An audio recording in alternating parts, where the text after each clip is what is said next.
Hello students, स्वागत है आप सभी का एक बार फिर से हमारे इस ऑफिशियल यूट्यूब चैनल में जिसका नाम है एसोल सॉल्यूशन। मैं चंदन कुमार हाजिर हूँ आप सभी के सामने अपनी एक और नई वीडियो के साथ। सो गाइस, आज की इस नई वीडियो में हम बात करेंगे उन सभी स्टूडेंट्स के लिए जो स्कूल ऑफ ओपन लर्निंग एनसीवैप या फिर दिल्ली यूनिवर्सिटी के किसी भी रेगुलर कॉलेज के स्टूडेंट्स हैं और उनके पास में 6th सेमेस्टर में बीए प्रोग्राम का कोर्स है। तो आज की नई वीडियो उन सभी स्टूडेंट्स के लिए मोस्ट इंपॉर्टेंट रहने वाली है। आप सभी के पास में हिस्ट्री का डीएससी सब्जेक्ट है। डीएससी मतलब डिसिप्लिन कोर्स है आपके पास में, और आपके पास में हिस्ट्री में सब्जेक्ट का नेम है history in 20th century world issue in. आप सभी के पास में हिस्ट्री का सब्जेक्ट है और हिस्ट्री का जो नेम है issue in 20th century world history, आपके पास में ये सब्जेक्ट है। तो आज की नई वीडियो आप सभी के लिए इंपॉर्टेंट है। आज हम आप सभी के लिए एक इंपॉर्टेंट टॉपिक के बारे में डिस्कस करेंगे जो आप सभी को शॉर्ट नोट और लॉन्ग क्वेश्चन दोनों में से एक जगह पर जरूर देखने को मिलेगा। तो सबसे पहले क्वेश्चन है, सतत पोषणीय विकास है क्या? सतत विकास, ठोस विकास जिसे हम कहते हैं, वो है क्या? और इसकी अवधारणा के बारे में आपको बताना है कि भाई ये इसकी अवधारणा किस तरीके से उत्पन्न हुई है। तो आपसे ध्यान रखना है सतत पोषणीय विकास, पहले इसके नाम पे आप देखिए, पहले इसको किस किस तरीके से आपसे एग्जाम में पूछा जा सकता है। तो आपसे क्वेश्चन में ये पूछेगा सतत पोषणीय विकास क्या है, ठोस विकास क्या है, संपोषित विकास क्या है, टिकाऊ विकास क्या है। ये सब एक ही बात है, चारों की चारों। और इंग्लिश में आप इसको जरूर पढ़ लेना, सस्टेनेबल डेवलपमेंट या सस्टेन डेवलपमेंट भी लिखा आएगा, तो भी सेम क्वेश्चन है, आप सभी को ध्यान में रखना है। तो जो सतत पोषणीय विकास है, सबसे पहली बात होती क्या है, पहले मैं आपको ये समझाता हूँ। तो सतत पोषणीय विकास, विकास का एक ऐसा गतिरूप जो कि हमारी भविष्य में आने वाली जो पीढ़ी है उसको ध्यान में रख के किया जाए, विकास का वो रूप सतत पोषणीय विकास कहलाता है। सतत पोषणीय विकास की अगर हम बात करें, अवधारणा का विकास कब हुआ, तो 1962 में हुआ। कब हुआ? 1962 में हुआ, जब वैज्ञानिक, कौन वैज्ञानिक नाम है उनका, रॉचेल कॉर्सन। रॉचेल कॉर्सन, एक इनकी बुक थी जिनका नाम था द साइलेंट स्प्रिंग। क्या नाम था बुक का? The silent spring. उस पुस्तक में इन्होंने सबसे पहले सतत पोषणीय विकास जैसे शब्द का इस्तेमाल किया। उन्होंने इस बुक में ही सबसे पहले सतत पोषणीय विकास का इस्तेमाल किया शब्द को। इस पुस्तक में उन्होंने कीटनाशक टीटीपी, क्या है, डीटीपी, इस शब्द का प्रयोग किया और जीव जंतु से होने वाले नुकसान और जनता की ओर उनकी जो जनता की जो आकर्षण है, जो जनता का जो ध्यान है उस तरफ आकर्षित किया। तो यहाँ पर आपने देखा कि इनकी बुक जो साइलेंट स्प्रिंग थी, ये उन्होंने बताया कि किस तरीके से जीव जंतु की वजह से हमारा जो पूरा का पूरा वातावरण है, पर्यावरण है, हमारी जलवायु, ये सबको कंट्रोल करता है और इसकी वजह से किस तरीके से हम प्रभावित हो रहे हैं। अगर हमने टिकाऊ विकास को नहीं अपनाया तो किस तरीके से हमारा विकास नहीं होगा, हमारी जो है पर्यावरण बहुत असंतुलन में आ जाएगा और हम, हो सकता है कि जो एक एवरेज मनुष्य पहले 100 वर्ष जीता था वो अब 60 भी ना जी पाए, या जो भी है उसकी आयु कम हो जाए। इस तरीके की बातें इन्होंने कही थी। यह पुस्तक पर्यावरण, अर्थव्यवस्था और सामाजिक पक्षों के बीच में संबंध स्थापित करने के लिए एक मील का पत्थर साबित हुई। यानी सबसे पहले ये बुक जो है सबको इसलिए पसंद आई क्योंकि पर्यावरण के विषय में सबसे पहले अगर अंतर्राष्ट्रीय स्तर पर किसी का ध्यान पर्यावरण के ऊपर गया तो ये बुक ही थी। जीव विज्ञान शास्त्री एक और थे जिनका नाम था पॉल।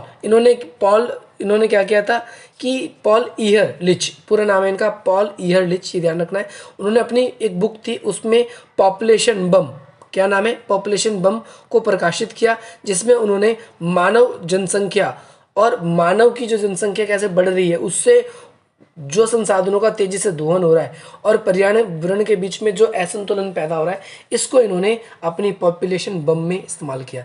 बम शब्द पता है आपको, वो एकदम से फटता है और चारों तरफ क्या है कि एक ऐसी स्थिति अफरा तफरी की या फिर लोगों के लिए एक ऐसी स्थिति उत्पन्न कर देता है जिसमें उनकी जान खतरे में आ सकती है अगर वो बम खतरनाक है। तो इसी तरीके से हम देखते हैं कि पॉल ईशरलिच, इन्होंने एक बुक लिखी थी, फिर से रिपीट कर रहा हूँ मैं, बुक का नाम पॉपुलेशन बम।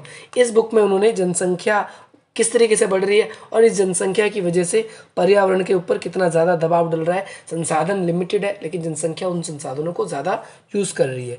इसके अलावा हम देखेंगे अगले, मॉन्चेस्ट जो इंस्टीट्यूट है ऑफ टेक्नोलॉजी, उनके जो युवा वैज्ञानिक थे, ये बहुत इंपॉर्टेंट कॉन्सेप्ट है यहाँ पर, ये भी इंपॉर्टेंट है। आप ऊपर के दोनों ना लिखो, बेसिक से चल जाएगा, बट ये बहुत ज़्यादा इंपॉर्टेंट है कि भाई इंस्टीट्यूट था उनका, इंस्टीट्यूट ऑफ टेक्नोलॉजी से युवा वैज्ञानिकों का एक समूह था जिसका नाम था क्लब ऑफ रूम।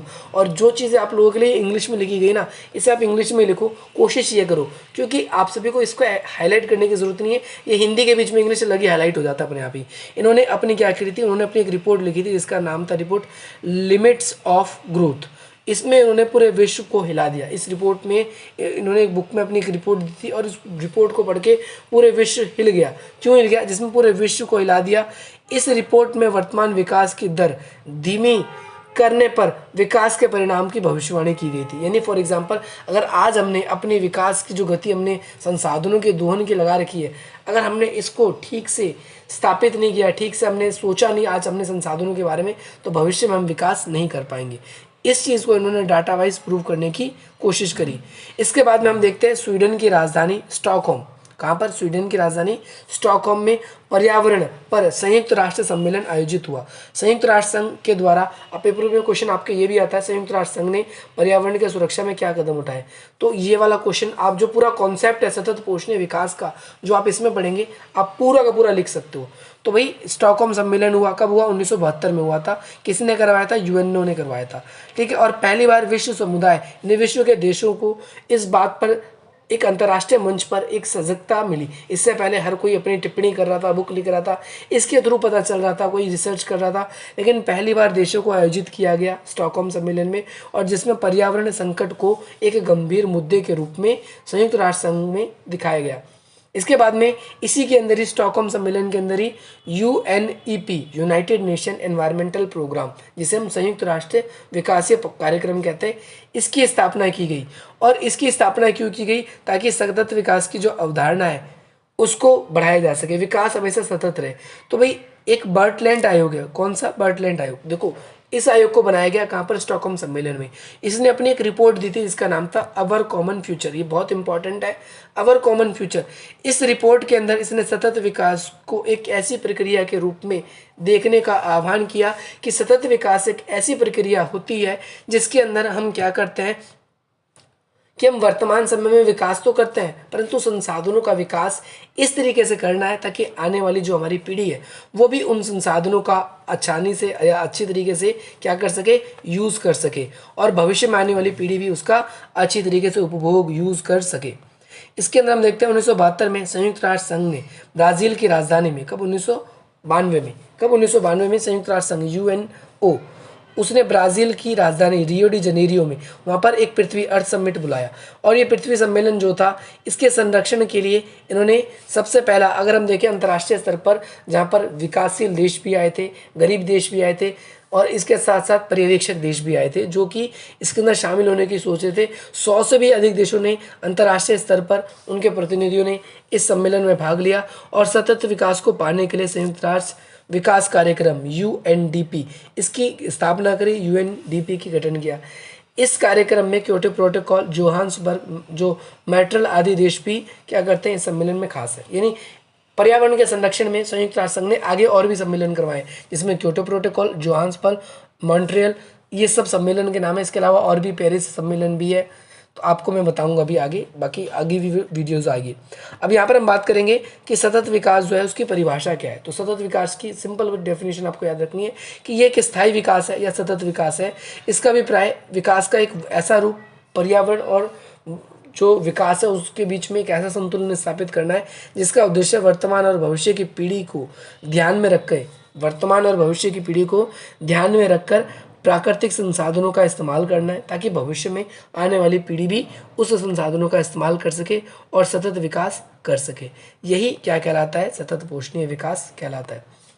सततशीलता क्या है? अब ये भी सेम ही चीज़ है, आप सभी को इसके लिए कंफ्यूज नहीं होना। अगर पेपर में सततशीलता भी लिखा आ रहा है तो भी समझ जाना है, ये एक ऐसी स्थिति जो हमेशा बनी रहे, वो सततशीलता है। यानी एक चीज़ जो है वो हमेशा ही बना रहे, वो सततशीलता है। फॉर एग्जाम्पल, हम नथिंग, जो नेचर है हमारे यहाँ पर, जो एनवायरनमेंट है, वो थोड़ा सा क्या है, थोड़ा सा हम कह सकते हैं, क्योंकि मौसम तो परिवर्तन हो रहा है, बट ऐसी चीज़ जो लगातार हमेशा बनी रहे। प्राकृतिक संसाधनों का इस प्रकार प्रयोग करें ताकि पर्यावरण जो है असंतुलित ना हो। ये कुछ परिभाषाएं हैं जो मैं आप सभी के सामने बता रहा हूँ। सततशीलता न्यूनतम आवश्यकता संसाधनों का भंडारण वर्तमान और भविष्य की स्थिति में संतुलन बनाए रखता है। यानी सततशीलता क्या है कि ये आज के समय में और भविष्य के समय में विकास करने की जो गतिविधि है उसके बीच में संतुलन बनाए रखने का कार्य करता है। इसके अलावा ये इम्पॉर्टेंट है, बर्टलैंड आयोग ने पर्यावरण संरक्षण के लिए और सतत पोषणीय विकास के लिए क्या परिभाषा दी है?